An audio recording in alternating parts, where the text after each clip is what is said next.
رابعہ بصریہ فرماتی تھی میرے دل میں خیال مجھے پتہ چل جاتا ہے کہ میرا رابعہ مجھ سے راضی ہے کہ ناراض ہے۔ نے کہا آپ کو کیسے پتہ چلتا ہے؟ فرمایا جب سویرے مجھے توفیق دیتا ہے نا اٹھ کے مصلی بچھا لے تو میں سمجھ جاتی ہوں آج بڑا راضی ہے، اور جب میں جاگ بھی رہی ہوں اور پھر بھی میری نماز رہ جائے تو لگتا ہے کہ وہ ناراض ہو گیا ہے۔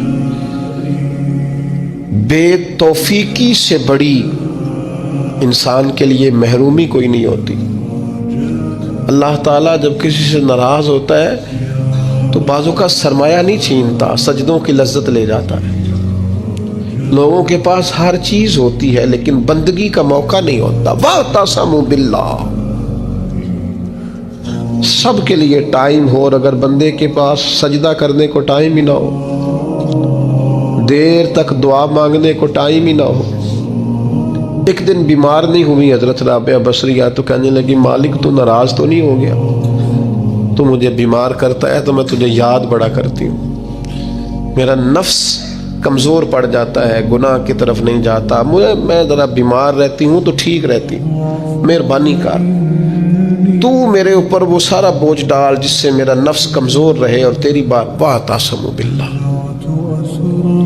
لمبی لمبی دعائیں مانگا کریں، دیر تک اپنے رب کے حضور حاضر رہا کریں۔ بندوں کو 10-15 منٹ بات سنائے تو وہ اکتانے لگ جاتے ہیں، وہ کہتے ہیں میں نے سن لیا ہے جو آپ نے کہا، مجھے سمجھ آ گئی، آپ بس کریں۔ آپ وہ کریم ہے، وہ کہتا ہے نہ تمہارے رب کو اونگ آتی ہے نہ نیند آتی ہے، جس وقت بھی دعا مانگو وہ قبول کرتا ہے۔ اپنا تعلق اللہ رسول کے ساتھ مضبوط کریں۔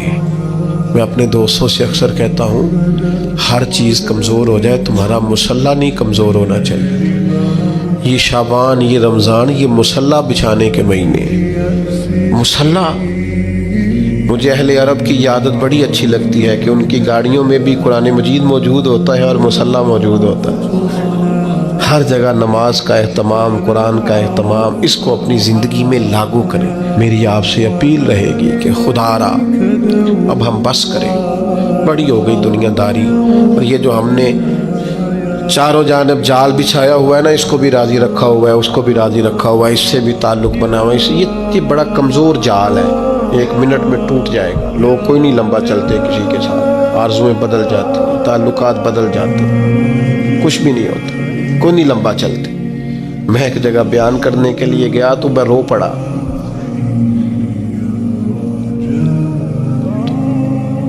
انہوں نے مجھے ایک مشہور خطیب کا بتایا کہ ہمارے پاس وہ ہر سال آیا کرتے تھے، تو میں نے کہا کیوں نہیں آتے؟ کہنے لگے وہ بیمار ہو گئے۔ میں نے کہا دوبارہ کبھی پتہ لینے گئے ہو؟ کہا نہیں۔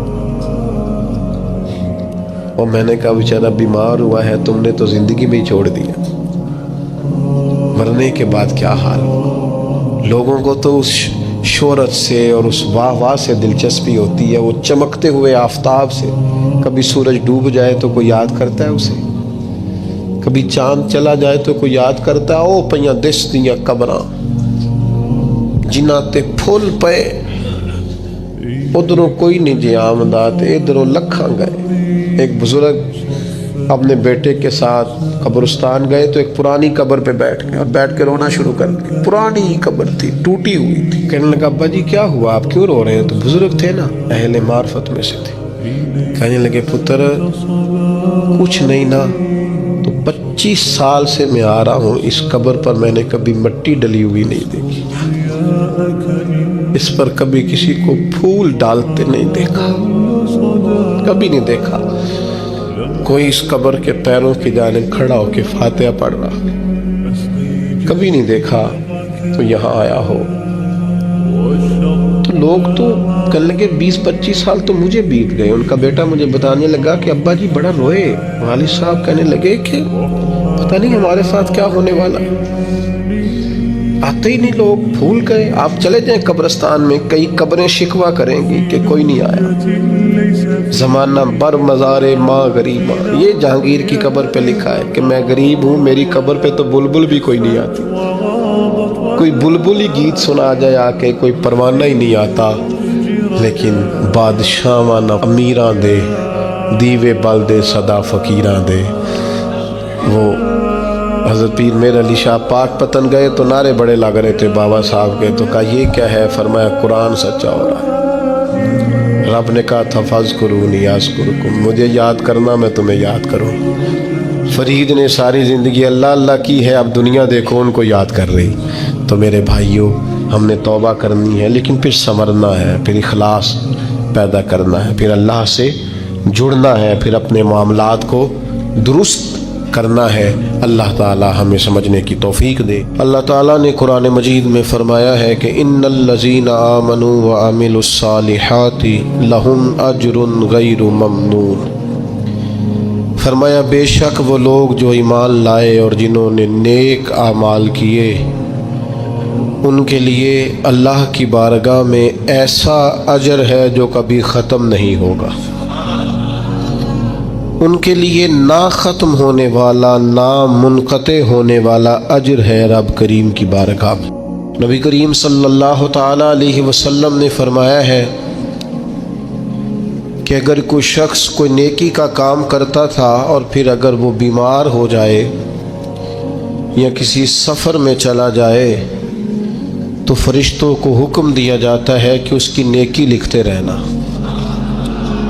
اس کا اجر لکھتے رہنا، اس لیے کہ مومنین کا اجر کبھی ختم نہیں ہوتا۔ آپ کبھی غور فرمائیں کہ جب اتنا کسی کو اجر ملتا ہے، اتنا اجر ملتا ہے کہ وہ کبھی ختم نہیں ہوگا، تو پھر کرنے کا کام یہ ہے کہ ہم خیر کے کاموں کی منصوبہ بندی کریں، ہر وقت کوئی نہ کوئی عمل صالح کریں۔ کسی شخص کو اگر پتہ چل جائے نا کہ اس بزنس میں پرافٹ ہی پرافٹ ہے، اس کے اندر نفع ہی نفع ہے، تو وہ تو اس کی کئی برانچیں بنانی شروع کر دیتا ہے۔ وہ کہتا ہے یہاں بھی کھول لوں، یہاں بھی کھول لوں، یہاں بھی کھول لوں۔ تو بھائی نیک اعمال ایسا اجر والا عمل ہے کہ جس کا اجر کبھی ختم ہی نہیں ہوگا۔ اب کیا کرنا چاہیے؟ اب بہت سارے نیک اعمال کی منصوبہ بندی کرنی چاہیے۔ اور وہ عمل کیسے کرنے ہیں؟ دو تین چیزیں ہیں۔ سب سے پہلی، کوئی بھی نیک عمل کریں تو اپنی نیت کو درست کریں، حسن نیت کو اپنائیں۔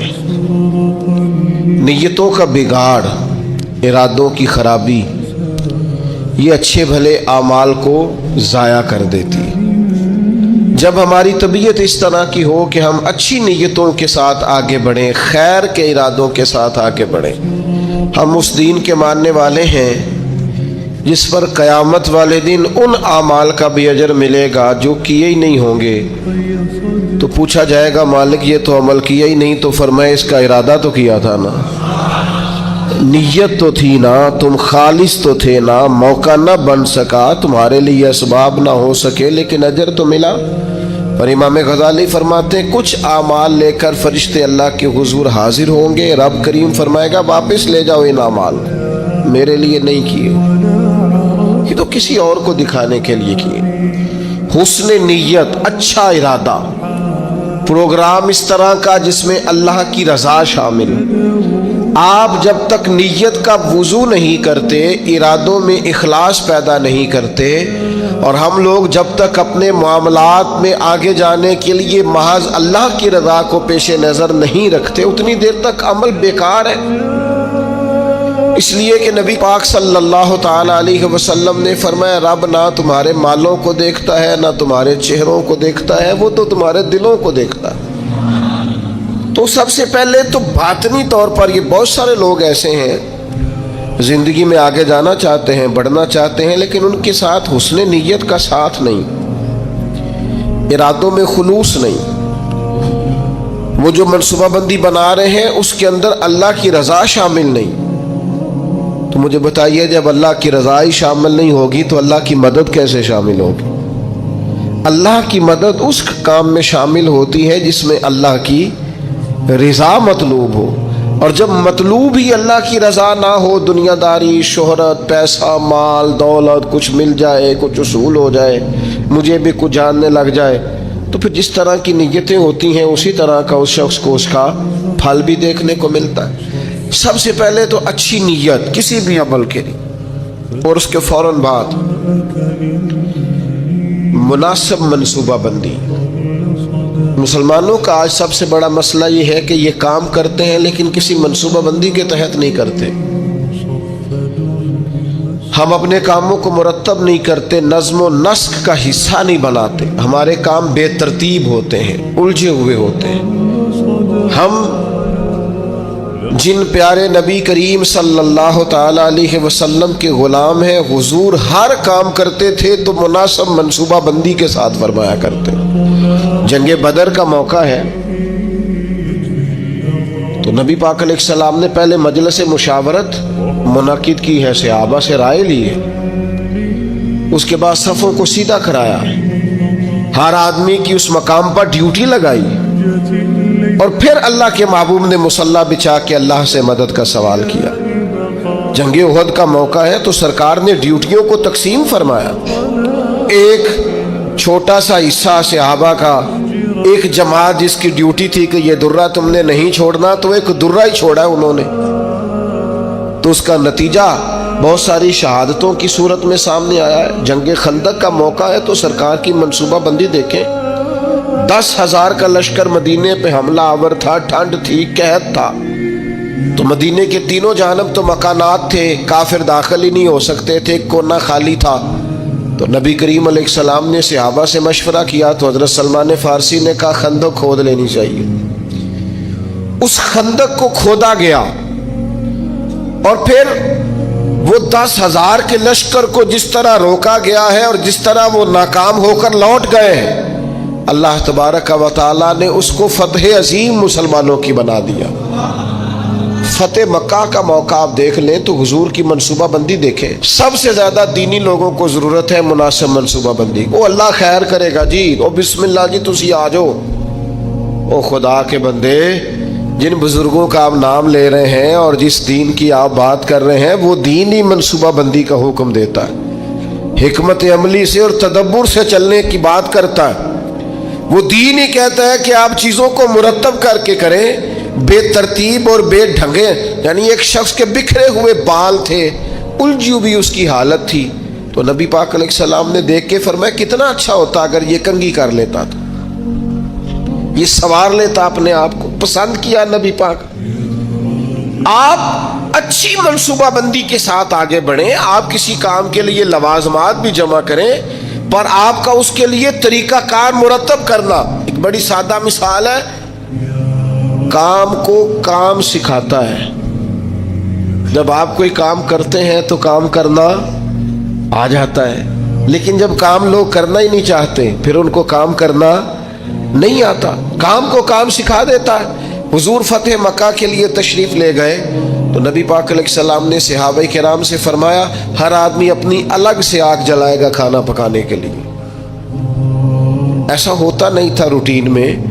مطلب اب کھانا پکانا ہے 500 کا، 1000 آدمی کا، تو ٹھیک ہے ایک جگہ پہ کھانا پک سکتا ہے، دیگیں پکا نہیں لیتے ہم لوگ. فرمایا ہر مجاہد اپنا چولہا جلائے. تب جب 10,000 چولہے جلے تو ان کے ذہن میں تو نہیں تھا نا کہ ایک ایک بندے نے جلایا ہے. وہ جب چڑھے پہاڑیوں پر کفار مکہ اور انہوں نے منظر دیکھا تو انہوں نے کہا یہ تو گویا لاکھوں لوگ آ گئے، یہ تو بڑا عجیب صورتحال ہے. ان پر تو روب طاری ہو گیا، اور وہ جو تھوڑا بہت مزاحمت کرنا چاہتے تھے جناب ابو سفیان نے واپس آ کے کہا سی بھی نہ کرنا، کیونکہ جتنا بڑا وہ لشکر ہے. جناب عباس سے کہنے لگے حضرت ابو سفیان ابھی مسلمان نہیں ہوئے تھے، کہنے لگے دیکھیے آپ کے بھتیجے کس شان و شوکت سے مکے میں داخل ہوئے. اسلام کسی کو دقت نہیں دیتا، لیکن نبی پاک علیہ الصلوۃ والسلام نے فرمایا فتح مکہ کے موقع پر کہ تنگ گلیوں سے داخل ہونا ہے ہم نے مکے میں. کشادہ گلیاں موجود ہیں، کیوں تنگ گلیوں سے داخل ہونا ہے؟